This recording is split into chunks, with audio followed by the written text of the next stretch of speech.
Subtle আর্টের আজকের পর্বে আমরা শিখব কেমন করে ডকুমেন্ট ম্যাপ করে, কেমন করে ডকুমেন্টগুলো এনক্রিপ্ট করে, কেমন করে টেন্ডার সিকিউরিটি সাবমিট করে এবং আলটিমেট কেমন করে টেন্ডারটা পাবলিশ করতে হয়। তাহলে আমরা প্রথমেই দেখব যে কিভাবে ডকুমেন্ট ম্যাপ করে। তার জন্য বিগত পর্বগুলোতে আমরা দেখছি যে কিভাবে এই সকল ইনফরমেশনগুলা পূরণ করতে হয়, ফিল করতে হয় এবং আমরা বিওকিও ফিল করা শিখে গেছি। এখন আমরা দেখব হচ্ছে ডকুমেন্ট ম্যাপ করা। এটা হচ্ছে খুবই গুরুত্বপূর্ণ এবং অবশ্য করণীয় একটা কাজ। তাহলে ডকুমেন্ট ম্যাপ করার ক্ষেত্রে এখানে যে আমরা ম্যাপ নামে একটা অংশ দেখতে পাচ্ছি সেখানে আমরা ক্লিক করব। ক্লিক করলে আমাদের সামনে যে একটা ট্যাব চলে আসবে, সেখান থেকে আমরা যদি স্ক্রল করে নিচে আসি তাহলে এই যে এই অংশটা আপলোডেড ডকুমেন্টস, তাহলে এখানে একটা লাল কালির আমরা একটা সংখ্যা দেখতে পাচ্ছি, এখানে একটা রেড কালারের 1 লেখা আছে এবং লেখা আছে পেন্ডিং রিকোয়ার্ড ডকুমেন্টস 1। তার মানে 1 নম্বরে যেটা ছিল টেন্ডারার ইনফরমেশন ফর্ম পার্ট 1, সেটার ক্ষেত্রে অবশ্যই আমাকে একটা ডকুমেন্ট আপলোড করতেই হবে। এটা হচ্ছে বাধ্যতামূলক। আর যদি এখানে কোনো ডকুমেন্ট আপলোড না থাকে তাহলে আমরা সেখানে ম্যাপ করতে পারি, নাও পারি, চাইলে আপলোড দিব, চাইলে আপলোড দিব না, এরকম বিষয়। তো এখন আমরা ম্যাপ করার ক্ষেত্রে দুইটা কাজ করতে পারি। এখান থেকে আমরা হচ্ছে ফাইল চুজ করতে পারি। আমাদের যদি ডেস্কটপ এটা ফোল্ডার ওয়াইজ থাকে তাহলে আমরা এখান থেকে চুজ করব, ফাইলের ডেসক্রিপশন লিখব, দেন আপলোড করব। অন্যথায় এখানে আপনারা অনেকগুলা ট্যাব দেখতে পাচ্ছেন যে ভিউ আনম্যাপ ফাইলস, তারপর view folder wise files, view files, view archive files. এই সকল জায়গাতে আমরা বিভিন্নভাবে আমাদের ডকুমেন্টগুলোকে সাজিয়ে রাখতে পারি। সেখান থেকেও আমরা এটা চাইলে ইউজ করতে পারি। তো আমরা এখানে দুইটা অংশ থেকেই আমরা কাজ করব। তো প্রথমে আমরা এখান থেকে দেখবো যে কিভাবে আমরা এখান থেকে নিব। তাহলে আমরা এখান থেকে ধরলাম যে এই একটা আমাদের অংশ আছে, এটাকে আমরা ইউজ করব। এটাকে না, আমরা একটু আগে যাই। তাহলে এই যে এখানে আমাদের একটা পিডিএফ আছে, ধরলাম এটা হচ্ছে আমাদের টেন্ডারার ইনফরমেশন ফর্ম বা টেন্ডারারের এনআইডি।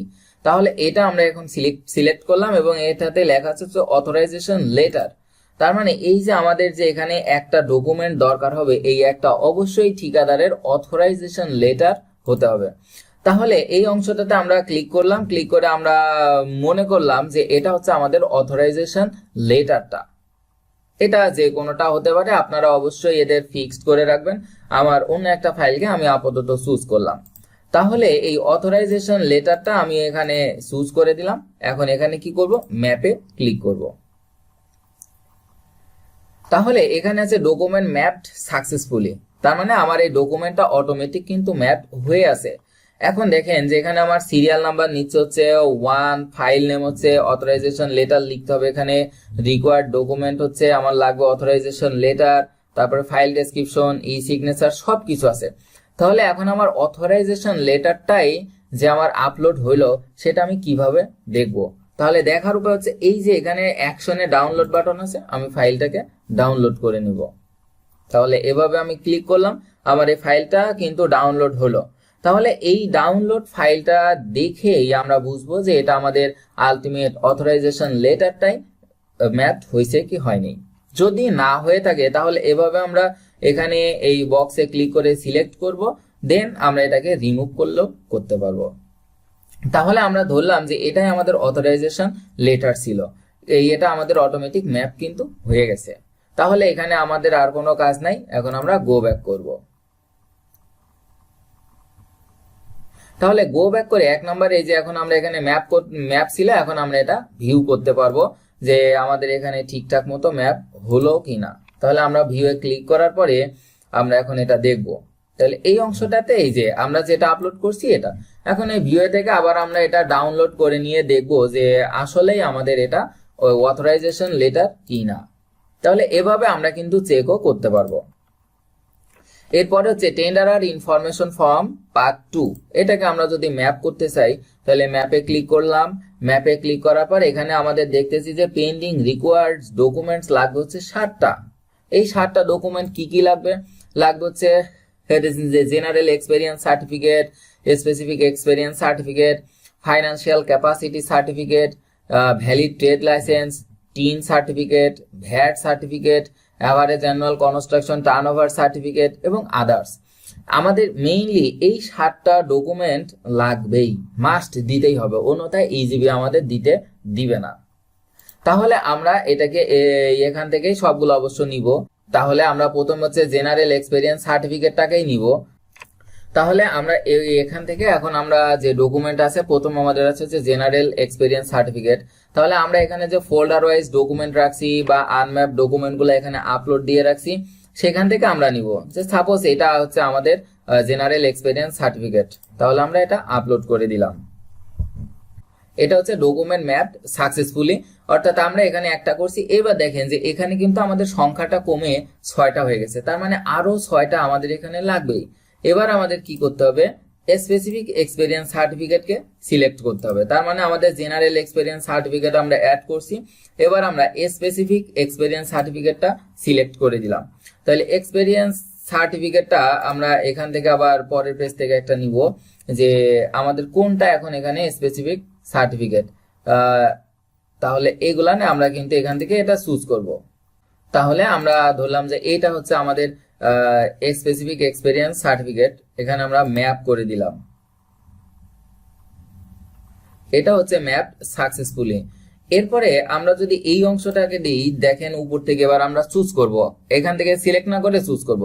তাহলে আমাদের স্পেসিফিক এক্সপেরিয়েন্স হয়ে গেছে। এবার আমাদের ফাইন্যান্সিয়াল ক্যাপাসিটি সার্টিফিকেটে সিলেক্ট করলাম, আর এখান থেকে দিলাম হচ্ছে চুজ ফাইল। তাহলে চুজ ফাইল থেকে আমরা যে কোনোটা নিতে পারি, যে এখানে ক্লিক করলাম, ক্লিক করার পরে যে সাপোজ আমি এই অংশটাকে আমি ফাইল হিসেবে নিলাম।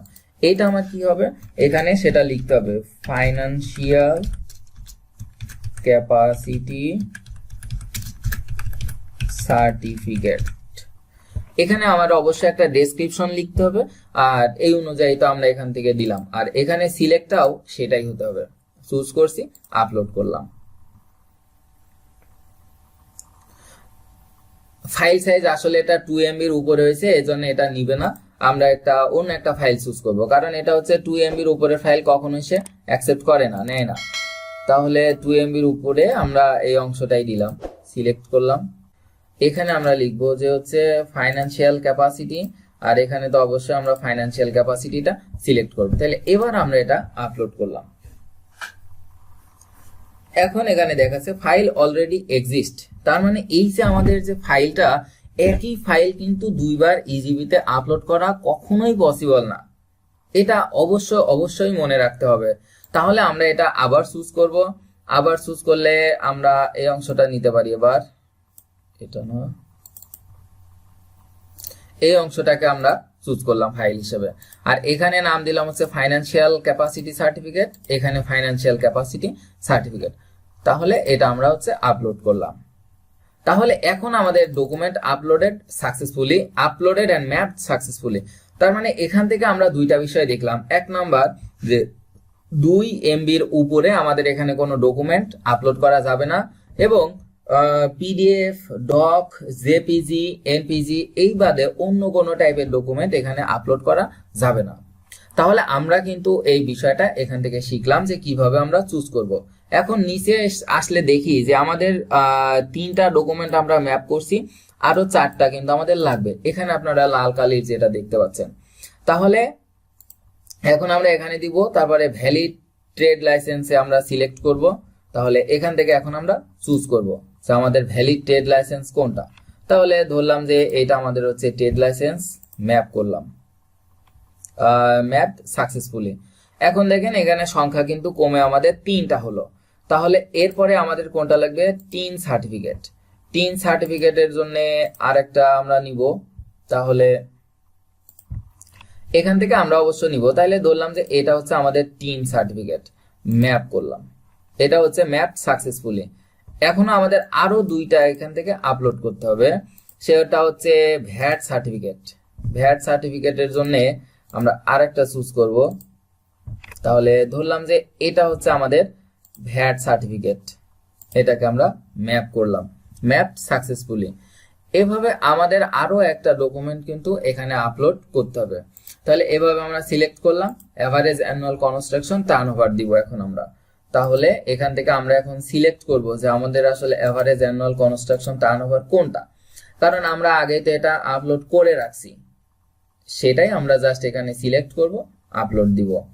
তাহলে আমরা ধরলাম যে এইটা হচ্ছে আমাদের এভারেজ অ্যানুয়াল কনস্ট্রাকশন টার্নওভার, এটা আমরা ম্যাপ করে দিলাম। এখন দেখেন যে এই নিচে আমাদের এখন পেন্ডিং রিকোয়ার্ড ডকুমেন্টস লাল কালি দেখাচ্ছে হচ্ছে 0টা, আর রিকোয়ার্ড 60টা, আমরা ম্যাপও করছি 60টা। এই 60টা কিন্তু আমরা এখন এখানে ম্যাপ করছি। আমরা চাইলে এখান থেকে যে কোনোটা রিমুভ করে দিতে পারি, দিয়ে আবার আপলোড করতে পারি, এবং ডাউনলোড করে করে আমরা দেখতে পারি যে এটাই আমাদের কাঙ্ক্ষিত ডকুমেন্ট কিনা। তাহলে আমাদের এই অংশের কাজ শেষ, আমরা এখন গো ব্যাক করব। তারপরে আমরা টেন্ডারার ইনফরমেশন ফর্ম পার্ট 3 তে দেখব। তাহলে পার্ট 3 তে আমরা যদি ম্যাপ করি, ম্যাপে ক্লিক করলাম, এখানে আসলে আমাদের কোনো ডকুমেন্ট প্রয়োজন নাই, এছাড়া প্রয়োজন থাকলে আমাদের বলতো যে 3টা বা 4টা প্রয়োজন আছেই। তো প্রয়োজন নাই মানে আমরা এখানে আপাতত কোনো ডকুমেন্ট আপলোড বা ম্যাপ করব না। আপনারা চাইলে এখান থেকে হচ্ছে চুজ করে আপলোড করতে পারেন, বা এখান থেকে সিলেক্ট করে এই জায়গা থেকে ম্যাপ করতে পারেন। তো এখান থেকে আমরা আসলে কিছু করলাম না, গো ব্যাক। তারপরের অংশেতে টেন্ডার ই টেন্ডার সাবমিশন লেটার, এটা আমরা দেখব। এখানেও আমাদের কোনো কিছু বলা নাই যে আমাদের এটা ডকুমেন্ট আপলোড করতেই হবে বা এতটা আপলোড করতে হবে, এরকম কোনো নিয়ম নাই।